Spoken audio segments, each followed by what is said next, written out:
Assembly ఎన్నికలు జరగనున్న నేపథ్యంలో తమిళనాడు రాజకీయాల్లో కీలక పరిణామాలు చోటు చేసుకుంటున్నాయి. టీవీకే అధినేత నటుడు విజయ్ సినిమా కష్టాల వెనుక రాజకీయ కారణాలు ఉన్నాయనే టాక్ వినిపిస్తోంది. విజయ్ను ఎన్డీఏలోకి బలవంతంగా చేర్చడానికి బీజేపీ ప్రయత్నిస్తోందనే ఆరోపణలు సైతం వినిపిస్తున్నాయి.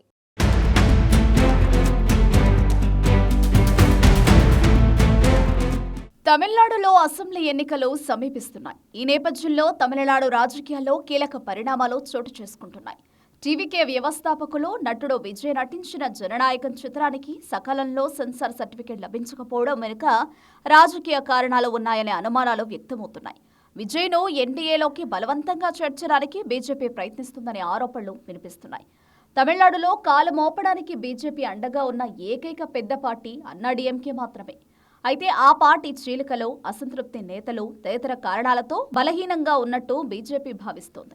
ఇలాంటి పరిస్థితుల్లో జరగనున్న శాసనసభ ఎన్నికల్లో డీఎంకే కూటమికి గట్టి పోటీ ఇవ్వడానికి తమ జట్టులో టీవీకే ఉండాలని మొదటి నుంచి భావిస్తోంది బీజేపీ.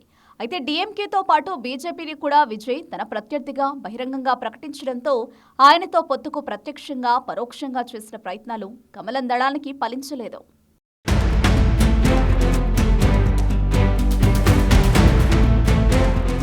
ప్రస్తుతం సెన్సార్ బోర్డు ద్వారా జననాయకన్ విడుదలకు కష్టాలు కలిగించి తద్వారా విజయ్ దిగి వచ్చేలా చేసేందుకు బీజేపీ ప్రయత్నిస్తుందనే ఆరోపణలు వినిపిస్తున్నాయి. కరూరు జిల్లా తొక్కిసలాట దుర్ఘటన వ్యవహారంలోనూ విజయ్ను ఇరకాటంలో పెట్టి తమతో పొత్తు కుదుర్చుకునేలా ఒప్పించడానికి బీజేపీ యత్నిస్తుందనే అభిప్రాయాలు కూడా వినిపిస్తున్నాయి. జననాయకన్ వ్యవహారంలో బీజేపీపై డీఎంకే అధ్యక్షుడు ముఖ్యమంత్రి స్టాలిన్ సైతం విమర్శలు చేశారు. సిబిఐ, ఈడీ, ఐటీ జాబితాలో ప్రస్తుతం సెన్సార్ బోర్డును కూడా బీజేపీ ప్రభుత్వం చేర్చి దుర్వినియోగం చేస్తుందని సీఎం స్టాలిన్ విమర్శలు గుప్పించారు. డీఎంకే కూటమిలోని కాంగ్రెస్ తన నిరసన గళాన్ని మరింత బలంగా వినిపించింది. ఈ ఆరోపణలను బీజేపీ సీనియర్ నేత హెచ్ రాజా ఖండించారు. విజయ్ను ఇబ్బందులు కలిగించాలని భావిస్తే కరూరు జిల్లా తొక్కిసలాటలో 41 మంది మృత్యువాత పడినప్పుడే ఆ పని చేసుండేదని, విజయ్ బయటకొచ్చేవారే కాదని హెచ్ రాజా చేసిన వ్యాఖ్యలు చర్చనీయాంశంగా మారాయి.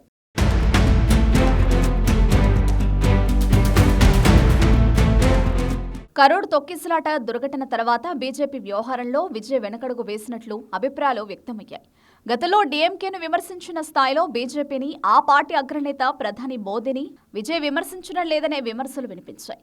జననాయకన్ విడుదల వ్యవహారంలోనూ విజయ్, బుస్సి ఆనంద్, ఆదవ్ అర్జున్ తదితరులు మౌనం వహించడం తమిళనాడు రాష్ట్ర రాజకీయాల్లో పలు ప్రశ్నలు లేవనెత్తుతున్నాయి. విజయ్ బీజేపీకి బీ టీం అనే ఆరోపణలు తెరపైకొచ్చాయి. గతంలో మాస్టర్ ఆడియో ఆవిష్కరణ కార్యక్రమంలో విజయ్ ప్రసంగిస్తూ ప్రజల కోసమే చట్టాలు కానీ చట్టాల కోసం ప్రజలు కాదు అని పేర్కొన్నారు. ఆ తర్వాతే చిత్ర సహ నిర్మాత లలిత్ జైన్ లక్ష్యంగా సోదాలు జరిగాయి. విజయ్ నోరు తెరిస్తే ఇలానే ఇబ్బందులు ఉంటాయని అప్పట్లో బీజేపీ ప్రభుత్వం చెప్పకనే చెప్పిందనే అభిప్రాయాలు కూడా వినిపించాయి.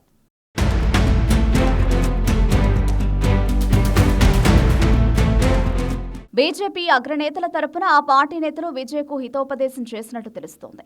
ప్రజారాజ్యం పార్టీని స్థాపించిన చిరంజీవి సినీ జీవితం నుంచి రాజకీయాల్లోకి ఒంటరిగా ప్రవేశించి విఫలమయ్యారని, ఆయన తమ్ముడు పవన్ కళ్యాణ్ జనసేనను స్థాపించిన తర్వాత బీజేపీతో చేతులు కలిపి ప్రస్తుతం ఆంధ్రప్రదేశ్ ఉప ముఖ్యమంత్రిగా ఉన్నారనే విషయాన్ని ఉదాహరణగా చెబుతూ విజయ్కు బీజేపీ నేతలు పలు సూచనలు చేసినట్టు తెలుస్తోంది.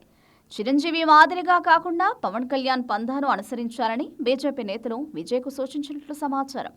ఓవైపు కరూరు తొక్కిసలాట ఘటనలో విజయ్కు సీబీఐ నోటీసులు, మరోవైపు ఆయన సినిమా విడుదలకు ఆటంకాల వెనుక బీజేపీ ఉన్నట్లు రాజకీయ వర్గాల్లో జోరుగా చర్చ జరుగుతోంది.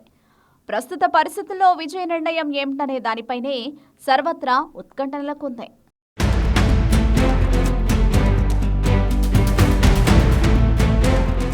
తమిళనాడులో పాగా వేయాలని ఎప్పటి నుండో తీవ్ర ప్రయత్నాలు చేస్తున్న బీజేపీ కేవలం అన్నాడీఎంకేపై ఆశలు పెట్టుకోకుండా విజయ్తో జట్టు కట్టేందుకు ఎంతగానో ప్రయత్నిస్తోంది.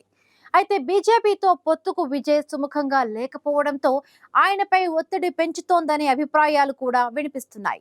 ఇలాంటి పరిస్థితుల్లో విజయ్ బీజేపీతో పొత్తుకు అంగీకరిస్తారా లేదా అన్నది ఆసక్తికరంగా మారింది.